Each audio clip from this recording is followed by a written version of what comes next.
Ici, nous sommes donc sur le site de la commune de Saint-Nicolas-de-Victuy et c'est ici qu'on a donc installé cette école dite du développement durable. Nous, dans notre jardin, c'est un jardin écologique, donc on ne met pas d'engrais chimiques. On met du fumier et on laisse pousser comme ça. On n'aime pas les engrais chimiques. Une cour de récréation durable, c'est une cour dans laquelle les élèves sont impliqués au quotidien, mais qui va les amener progressivement vers des comportements responsables. Donc on a pris des nichoirs, on les a construits, donc on a vissé des planches pour pouvoir que les oiseaux ils viennent faire leur nid, pour pas qu'ils soient tout seuls dehors.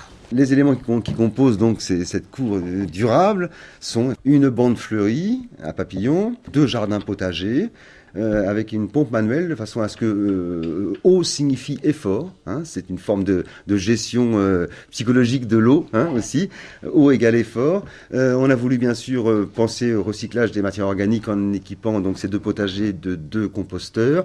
Puis, grâce à l'aide de la communauté de communes, d'un lombricomposteur, les nichoirs. On a ensuite installé, les ateliers du parc naturel en collaboration avec les élèves et les institutrices, ont installé un hôtel à insectes pollinisateurs. On a intégré un système de chauffage par le bois, car nous sommes des communes qui disposons de communaux dans la forêt domaniale de Bretonne. Et donc, on avait les moyens d'apporter une ressource énergétique qui, de toute évidence, est durable. C'est un avantage de faire partie de ce dispositif et puis d'avoir une démarche de développement durable, d'abord pédagogiquement parce que, par exemple, pour les sciences, ça nous permet d'avoir, dès le départ, une attitude expérimentale de manipulation, d'expérimentation et pas simplement parler, mais on voit dès le CE2, on plante les choses, on obtient des choses, etc.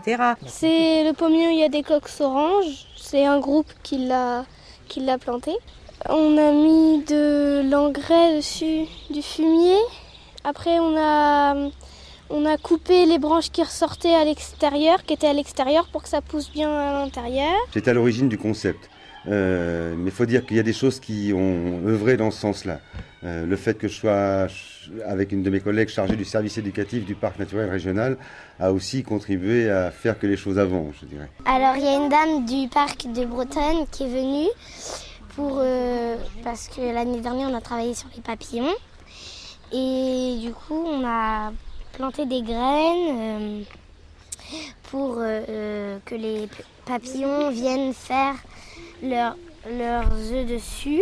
D'un point de vue vraiment pratique, le parc a des salariés qui sont animateurs, qui se déplacent dans les écoles ou qui emmènent les élèves sur des sites avec un guide pédagogique et des animations thématiques variées pour illustrer tout ce qu'il est possible d'illustrer sur ce territoire en termes de développement durable. Donc ça donne une démarche citoyenne à l'enfant, ça lui donne beaucoup de responsabilités et puis le goût de l'expérimentation.